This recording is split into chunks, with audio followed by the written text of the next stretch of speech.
Digital development in the country remains uneven at best, and many communities have yet to reap its benefits. To help address this reality, Voyager Innovations has launched a bid to widen access to digital services at the grassroots through the help of various partners. Bim Santos has more. The financial technology arm of Voyager Innovations is batting to ramp up the digital capability of financial institutions through a new multi-stakeholder campaign. Dubbed Road to 20 by 2020, the bid mirrors the goal of the Bangko Sentral ng Pilipinas to have 20% of transactions be digital by 2020.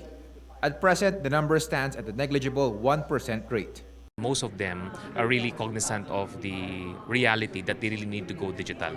So I think if we can just aid them and help them by way of providing that resources coming from partners such as international aid agencies and other providers, I think this is something that we can work on together. And with a partnership with the BSP and with all the other organizations. In a survey done by FinTech, 80% of surveyed financial institutions showed limited capacity to go digital, meaning most financial institutions do not have digital strategy or an e-banking platform. Though many are considered digital laggards, the need to up their digital game is not lost among institutions. As the Chamber of Risk Banks, it is really an agreement amongst the trustees and the members that where we're headed is really the need for digitization. Digitalization is really a way to go. It is a must for every financial institutions to engage into it, especially us rural banks, no?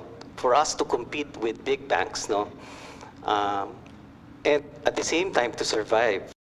Organizations, however, raise costs, access to cheap and quality infrastructure, and other operational concerns as challenges to invest in digital. With the fintech, we hope that the cost will be lessened and then more value will be given to the communities and the institutions that serve them. But there are major obstacles, of course. Maybe digitization might take a backseat because of more important regulatory requirements that they have to comply with.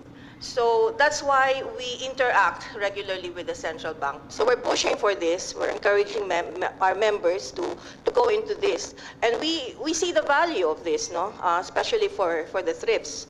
Aside from expanding the national retail payment system that aims to put up an interconnected electronic network, the BSP said they're also trying to make access to technology cheaper and easier. As it is right now, the QR codes are proprietary. What we envision to do is to standardize this to make it more interoperable and addressable through global standards. Stakeholders admit they have their work cut out for them, but pledge to continue engaging with the BSP, their communities, and partners to further expand digital financial services. Bim Santos, we are One News.